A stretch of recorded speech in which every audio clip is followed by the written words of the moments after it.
मिलेर बस्न ए hello everyone, सबलाई स्वागत छ मेरो च्यानलमा। मेरो नाम विशाल सापकोटा। तपाईँले मलाई एम विशाल भनेर चिन्नुहुन्छ। यदि तपाईँ मेरो च्यानल हुनुहुन्छ भने मेरो नाम विशाल सापकोटा। म स्पोर्ट्स रिलेटेड भिडियोहरू हाल्ने गर्दछु। नेपाल फ्री फायर के भयो नेपाल फ्री फायर स्पोर्ट्सको अपडेटहरू दिने गर्दछु। रिसेन्टली तपाईँहरूले हेरिराख्नु भएको होला। अहिले आजै मात्र, आज पनि के भन्नु, अहिले रातिको 2 बजिरहेको छ, ठ्याक्कै 2 बजे मैले भिडियो खिचिरहेको छु। 8-9 बजे ट्रेलर हालेको थियो फ्री फायर बङ्गलादेश च्याम्पियनसिप भनेर। त्यसमा चाहिँ नेपालको बारेमा केही पनि इन्भल्भमेन्ट थिएन, नेपाली टिम्सको बारेमा केही पनि हालेको थिएन। त्यही भएर धेरैजनालाई क्युरियस भइरहेको होला नेपालको बारेमा केही छ कि छैन, नेपालीहरूले खेल्न पाउँछ कि पाउँदैन भनेर। जतिसम्म मेरो कुरा भएको छ, यदि मबाट केही गल्ती भने मलाई माफ गरिदिनु होला। जतिसम्म मलाई कुरा भएको छ, जतिजनासँग मैले कुरा गरेको छु, मैले त्यही अपडेट दिनेवाला छु। त्योभन्दा अरू केही अन्य केही भन्नेवाला छैन। टाइटलमै मेन्सन गरेको छ फ्री फायर बङ्गलादेश च्याम्पियनसिप भनेपछि त्योबाट पनि अलिकति अन्दाजा लाउन सकिन्छ कि यो बङ्गलादेशको लागि हो भनेर, नेपालको लागि होइन भनेर। जस्तो फ्री फायर नेपाल च्याम्पियनसिप खेलेको थियो हामीले 2022 क्लियरली त्यहाँ बङ्गलादेशी एउटा पनि टिम आउन पाएको थिएन, नेपालको लागि मात्र भएको थियो। As it is same free fire Bangladesh championship भनेको नेपालको लागि छैन, बङ्गलादेशको लागि मात्र छ। मे 7 देखि रजिस्ट्रेसन खोल्ने भन्ने कुरा आएको छ। अफिसियल इन्फर्मेसन छैन, जस लिक्सको थ्रु जतिजनासँग कुरा हुन्छ त्यहाँदेखि थ्रु। अब मे 7 आउन तपाईँको आज कति, आज हो हाम्रो 3 मे भनेको 4 दिन छ। 4 दिनभित्रमा अब ठिकै छ, नेपालको लागि इन्भल्भमेन्ट राखिदियो भने त भगवान् जानु, त्यो हाम्रो लागि खुसीको कुरा हो। तर जतिसम्म कुरा भइरहेको छ, नेपालको यसमा इन्भल्भमेन्ट छैन। यो इभेन्ट 81 कसरी आयो र के भयो भनेर तपाईँहरू सरप्राइज हुनुभयो होला। 81 आएको इभेन्ट चाहिँ होइन, ट्रेलर 81 आयो होला, केही लिक्सको बिना नै आएको होला ट्रेलर चाहिँ, त्यो भएर 81 लाएको होला। इभेन्ट जनवरी फेब्रुअरीदेखि प्लान भइरहेको थियो।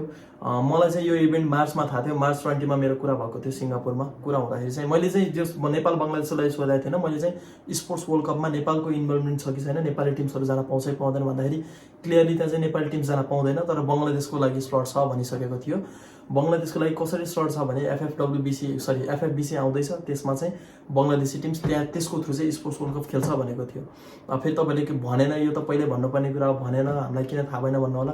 अब यो अफिसियल कुराहरू त्यसरी डाइरेक्टली लिक गर्न मिल्दैन, किनभने भोलिको दिनमा एफएफबिसी नआइदिएको भए, भोलिको दिन इभेन्ट नभइदिएको भए केही कारणवश गाली खाने मैले नै थिएँ।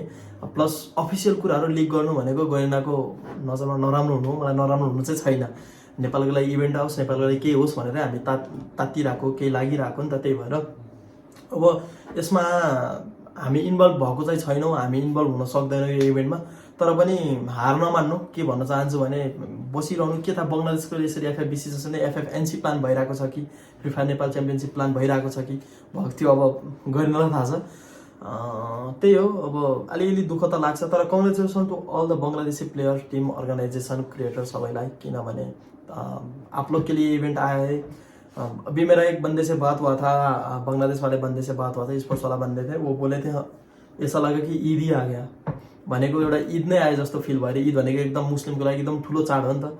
वो बोल रहे थे कि ईद ही आ गया। ठीक है, ईद हर साल के लिए ईद अलग होता था, इस साल के लिए बांग्लादेश मतलब फ्री फायर के लिए यही ईद मान लो, क्योंकि एक बड़ा ही टूर्नामेंट है। मतलब मान लो कि तुम एक वर्ल्ड सीरीज तक जा सकते हो इवेंट की थ्रू। तो congratulation to all the Bangladeshi teams and best of luck. अपना बेस्ट दे देना, हमारे लिए भी दुआ कर लेना कि नेपाल के लिए भी आ जाए। त्यही हो। अब एफएफएनसी को कुरा गरौँ भने चाहिँ अब यस्तो हुन्छ क्या, नआउनुको कारण चाहिँ के हो भने मलाई लाग्नेको कारण मेरो थ्रु चाहिँ के लाग्छ भने हामी स्टिल पनि इन्डियाकै अन्डरमा छौँ। हामी इन्डियाकै त्यो के भन्छ त्यो अन्डर त नभनौँ, हामीलाई चलाइरहने हाम्रो नेपाल रिजन हेर्ने इन्डियाले नै हो स्टिल पनि। जस्तो हामी एउटा सर्भर मात्र बङ्गलादेश सर्भर हो, बङ्गलादेशसँग हाम्रो अरू केही कुरा रिलेटै गर्दैन। हाम्रो स्पोर्ट्स हेर्ने इन्डियाकै थ्रु हो, हाम्रो क्रिएटर हेर्ने इन्डिया नै हो, हाम्रो म्यानेजमेन्ट हेर्ने इन्डिया नै हो। हामी भएको बङ्गलादेश सर्भरमा मात्र हो, तर सर्भरमा भएर अरू केही पनि भएको छैन। जस्ट त्यही सर्भरमा भएर गेम खेलिरहेको छौँ सँगै, अरू केही पनि भएको छैन। किनभने जस्तो अब कुनै इभेन्ट गर्नु पऱ्यो भने हामीलाई ओबिएस चाहिन्छ या क्लाइन्ट रुम चाहिन्छ भने, ओबी रुम चाहिन्छ भने चाहिँ हामी जानुपर्छ इन्डियामै, इन्डियाकै एडमिनलाई भन्न जानुपर्छ। क्रिएटरहरूलाई केही चाहिन्छ इन्डियामै जानुपर्छ। छन त हामी बङ्गलादेश सर्भरमा छौँ नि, तर बङ्गलादेशी सर्भरको कोही एडमिनसँग हाम्रो केही लेनदेनै छैन, केही लिनदिनु नै छैन। त्यो भएर पनि अलिकति छायामा परेको कि जस्तो लाग्छ। अब बङ्गलादेशमा त गेम ब्यान छ, इन्डियामा गेम ब्यान छ। हामी गेम अनब्यान हुँदा पनि हाम्रोमा इभेन्ट भइरहेको छैन। अनब्यान हुँदा पनि इन्डियामा कति इभेन्टहरू थर्ड पार्टी पनि भइरहेको हुन्छ, थर्ड पार्टी अलिअलि त हाम्रो पनि भइरहेछ। बङ्गलादेशमा पनि गेम ब्यान छ, अफिसियल इभेन्ट आइसक्यो। नेपालमा अनब्यान छ, त्यही पनि अब हेपेको होला, हेपाइ खान पर्ने होला। ठिकै छ, कतिसँग हेप्दो रहेछ, सहेर बस्नु होला। एउटा पिढीले गेम छोडेर अर्को पिढी जन्मिसक्यो, अब अर्को पिढी पनि कुरेर गेम छोड्छ, फेरि अर्को पिढी आउँछ। त्यही होला हाम्रो अब त्यो चेन होला एउटा।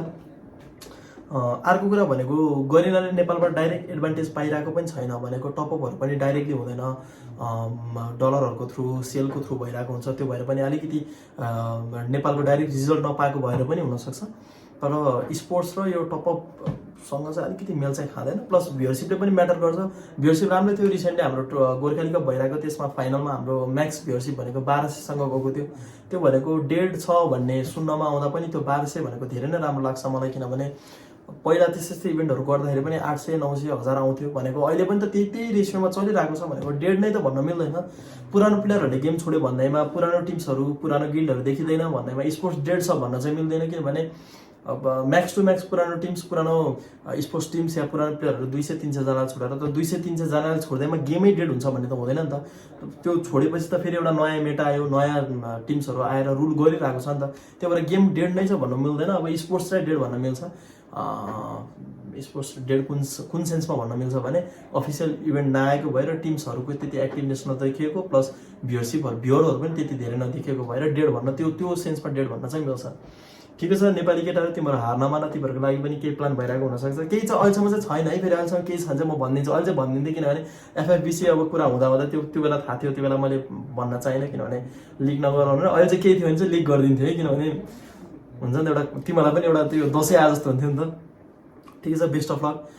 रिसेन्टली गोर्खा कपको बारेमा पनि भिडियो हाल्छु भन्ने सोचेको थिएँ, तर अलिकति टाइम म्यानेजमेन्ट मिलिरहेको थिएन, त्यो भएर मैले हाल्न पाइदिरहेको थिएन। Congratulation to doctor army. Doctor army टिमले चाहिँ वान साइड डोमिनेसन देखाएर इभेन्टलाई चाहिँ एकदम मजाले जितेको छ। प्लस अरू टिमले पनि राम्रै खेलेको थियो। KTM, मन्त्र स्पोर्ट्सले पनि राम्रै खेलिरहेको थियो। त्यति धेरै टिमको नामहरू मलाई अहिले ठ्याक्कै थाहा छैन, किनभने टिमहरू चेन्ज भइरहेको हुन्छ, प्लेयरहरू चेन्ज भइरहेको हुन्छ नि त। त्यो भएर सिजन 2 को पनि रेजिस्ट्रेसन तपाईँको मे कतिमा हालेको छ मैले बिर्सेँ, मे 4 कि मे 6 देखि चाहिँ रेजिस्ट्रेसन छ। यदि कोही तपाईँहरू नयाँ हुनुहुन्छ भने अब पहिला रेजिस्टर गर्नुभएको थिएन, फेरि गर्नु होला। यो सबैको लागि ओपन रेजिस्ट्रेसन छ। प्रोज भर्सेस टुर्नामेन्टको नाम प्रोज भर्सेस क्रिएटर हो। यसमा क्रिएटरहरू नेपालको सबै बिगेस्ट क्रिएटरहरू आफै खेल्न आउनुहुन्छ, प्लस तपाईँहरू पनि त्यसमा खेल्ने मौका पाउनुहुन्छ। ओपन रेजिस्ट्रेसन छ। रेजिस्ट्रेसन 5 देखि 7 दिनको लागि खोल्नेछौँ। अब त्यसमा पनि मिस गर्नु भएन, I can't say anything to you, sorry नै भन्न चाहन्छु, किनकि 5 देखि 7 दिनको दिनमा रेजिस्ट्रेसन खुल्दा पनि आउनु भएन भने त के भन्ने। प्लस धेरैजना हुनुहुन्छ टाइम म्यानेजमेन्ट भएन, तपाईँहरूले गेम गराउँदाखेरि भन्नुहुन्छ। तपाईँको मोर देन 2100 टिम आएको थियो। 2100 टिमको ग्रुप डिभाइड गरेर गेम गराउँदा तपाईँहरूको टाइममा गराउन मिल्दैन। कसैले भन्नुहुन्छ मेरो दिउँसो मिल्दैन, कसैले भन्नुहुन्छ मेरो बेलुका मिल्दैन, कसैले भन्नुहुन्छ मेरो बिहान मिल्दैन। त्यो भन्ने हुँदैन। यदि मिल्दैन भने तपाईँले गेम छोड्नै पर्छ, कि त्यो टाइममा गेम खेल्नै पर्छ। 15 मिनटको या आधी घन्टाको एउटा गेम हुन्छ, त्यसको लागि पनि टाइम म्यानेज गर्न सक्नु भएन भने सबैको हर एकजनाको प्रब्लम सल्भ गरेर त कहिलेसम्म अगाडि बढ्ने।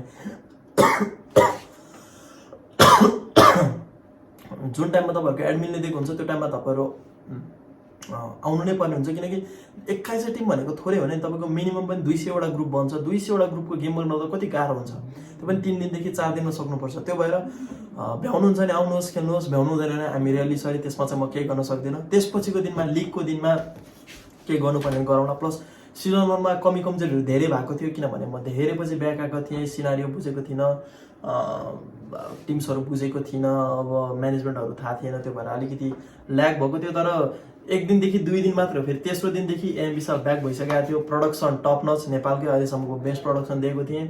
म्यानेजमेन्ट अल टाइम बेस्ट नै थियो। 1-2 दिन बिग्रेको थियो, किनकि सुरुमा एउटा प्रडक्सनलाई काम दियो, त्यो प्रडक्सनलाई अर्कोलाई 3-4 जनासँग पुगेको भएर चाहिँ टाइम नै मिलेको थिएन। अब 6 बजे गर्ने मेरो प्लानिङमा 6 बजे गेम गर्ने थियो, तर गेम 9 बजे भनेको 9 बजे सरेको थियो। 9 बजे पनि गेम सुरु भएको थिएन, 9:30 मा 9:40 मा भइरहेको थियो। किनभने त्यही त हो नि, बिचमा गएर सबै कुरा चेन्ज गर्न परेपछि चाहिँ अलिकति कमजोरी हुन्छ। तर फाइनल बबाल गएको थियो। च्याम्पियन रस, पोइन्ट रस यस्तो बबाल गएको थियो। प्लस हामीले नयाँ रुल एनाउन्स गरेको थियौँ, पोइन्ट रस, च्याम्पियन रस। कतिजनाले बुझ्नुभयो, कतिजनाले बुझ्नु भएन। यदि बुझ्नु भएन भने एडम नक्स भन्ने च्यानल छ, त्यसमा गएर हेर्नु होला। पोइन्ट रस र च्याम्पियन रस क्लियरली एक्सप्लेन गरिदिएको छ। ठिकै छ, एउटा कुरा गर्दाखेरि आफ्नो पनि इभेन्टको प्रमोसन भयो, अर्को भिडियो बनाउनु परेन, खुसी लाग्यो। त्यही हो। आगामी दिनमा नेपालको लागि पनि केही आओस्, नेपाली टिम्सहरूले पनि केही खेल्न पाऊँ। साथ सपोर्ट त छ। अहिले क्रिएटरहरू पनि सबैले एकदम एक्टिभनेस देखाइराख्नु भएको छ। प्लेयर्सहरूले नि सबैले एक्टिभनेस देखाइरहेको छ। त्यो हुँदा पनि नआउन कारण चाहिँ अब गरि नजानु, केही एन्सरै छैन। अब के भन्ने त, किन नआएको भन्दा एन्सरै छैन। एक न एक दिन एन्सर खोजेर ल्याएर तपाईँलाई भन्छु ल। त्यही हो। Best of lock every one. Season 2 मा रेजिस्टर गर्नु होला, खेल्न आउनु होला। च्यानललाई चाहिँ सब्सक्राइब गरिदिनु होला। स्पोर्ट्स रिलेटेड केही भिडियोहरू हेर्न चाहनुहुन्छ भने मेरो च्यानललाई सब्सक्राइब गरिदिनु होला। अब रातिको 2 पनि बजिसकेको छ। हट भिडियो त बनाउनु पऱ्यो नि त, फेरि 2 बजिरहेको रहेछ, ट्याक्कै 2 बजी छ। अब यो भिडियो फेरि धेरैजनाले मलाई मेसेज गर्नुभएको थियो इन्स्टाग्राममा, मेसेन्जरमा, व्हाट्सएपमा पनि मेसेज गर्नुभएको थियो। हामीलाई पनि हो, पुरानो प्लेयरहरूले चाहिँ मलाई आज चाहिँ मेसेज गर्यो है, भनेको मान्छेहरू अझै पर्खिरहेको छ, झम्टेन पर्खिरहेको छ जस्तो लाग्छ। आज ट्याक्कै मलाई मेसेज गर्यो, पुरानो 3 जना प्लेयरले मेसेज गर्यो, त्यो पनि टप लेभलकै प्लेयर, राम्रो राम्रो प्लेयरले मेसेज गरेको थियो, यसमा नेपाल छ कि छैन भनेर। थर्काउनु पऱ्यो, यदि नेपाल छैन थर्काउनु भनेर मेसेज गरिरहेको थियो, भनेको कुरेर बसेको छ जस्तो लाग्यो।